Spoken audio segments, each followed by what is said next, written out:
Salut tout le monde, c'est les Justiciers Masqués. On est présentement au Stade Olympique avec notre invité de la semaine, Annie-Soleil Proto. Salut! Salut Annie-Soleil, ça va bien? Ben oui, je vous ai sorti proche de mon stade. De ton stade, Ben oui. oui, j'habite à côté. C'est ton hood ici, là, on va se C'est, dire. hey, vraiment, Yo. moi, je suis née dans Hochelaga, j'ai grandi dans Hochelaga, puis je pense que je suis bien partie pour mourir dans Hochelaga. Bon, Hashtag represent. C'est bon! Yeah! Alors, écoute, c'est très simple. Je te lis 3 nouvelles, 3 comments, et tu dois réagir là-dessus. C'est des sujets vraiment d'actualité présentement. Je suis prête. Donald Trump quitte sa résidence sans avertir les médias et c'est la panique complète. Et là, ici, c'est Vague Orange 2.0.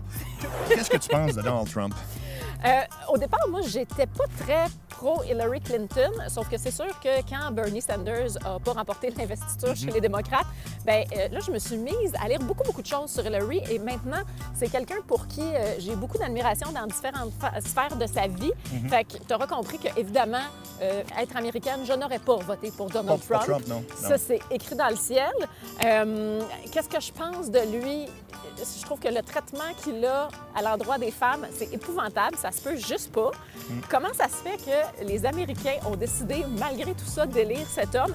Là, tu sais, il y a un monsieur qui avait prédit à l'aide d'un système Oui. assez scientifique Oui. que Trump allait être élu, même si c'était pas ça qu'il souhaitait. Mais là, cet homme-là a suivi son instinct et prédit que Donald Trump a été élu, mais que probablement qu'il va y avoir un impeachment, qu'il Oui. va être destitué. Tu vas être destitué carrément, c'est ça? Oui, bien, moi, je vote pour ce gars-là. C'est à suivre, en tout cas, c'est à suivre.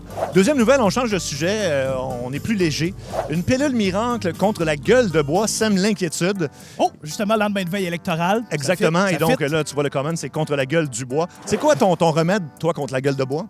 Hey, moi, je viens d'Hochelaga. Fait que la poutine chez Jimmy, là, je trouve ça bien hot. Yeah! Oui, la poutine chez Jimmy au coin d'Hochelaga puis Bourbonnière, c'est vraiment fantastique.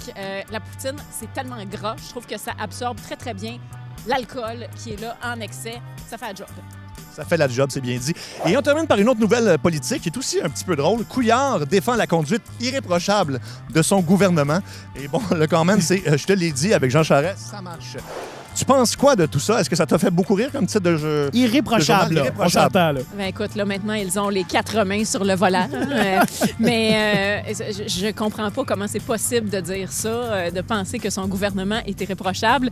C'est tellement évident qu'il y a eu de la corruption, qu'il y en a fort probablement encore. Moi, j'ai l'impression qu'il y a encore plein d'autres choses qu'on va apprendre qui vont sortir prochainement. Puis je trouve pas que ça aide la crédibilité du gouvernement de prononcer une phrase comme ça de la part du premier ministre. La crédibilité quoi? Alors maintenant, Annie-Soleil, c'est à ton tour de faire un comment sur l'application. Est-ce qu'il y a une nouvelle qui t'a fait réagir particulièrement cette semaine? Oui, la nouvelle sur les CHSLD où on a appris que 175 patients, il y a une seule infirmière qui doit être responsable de tout ce monde-là. Pour moi, ça n'a aucun sens. On a vu, il y a plein d'erreurs médicales qui sont causées par la surcharge de travail des infirmières. Je trouve que le ministre Barrette doit vraiment faire quelque chose à ce sujet-là. Déjà, ces gens-là qui travaillent en milieu hospitalier sont des super-héros. Là, c'est sûr qu'ils en échappent. Il y a un homme qui est peut-être mort à cause d'une surdose de morphine. Moi-même, ça m'est arrivé à l'hôpital. On m'a pas injecté la bonne dose. Là, ma grand-mère s'en va vivre dans une résidence. Puis, tu sais, on va tous être vieux à un moment donné. On a tous des parents puis des grands-parents qui vont vivre dans ce type d'institution-là. Fait que c'est sûr que moi, c'est pas ça que je veux comme société. Fait que là, faut se réveiller à un moment donné, là, Dr. Barrette. Très bien dit, Annie-Soleil. Et on te suit sur Commons où on va pouvoir voir ton commentaire, justement. Et on te suit également à Rythme FM et à Radio-Canada. Oui, Rythme FM dans l'émission du matin et à Radio-Canada avec René au Miroir les dimanches. Merci beaucoup, Annie-Soleil. Merci, les justiciers masqués. Salut! Bye! Commons, tes émotions à la une.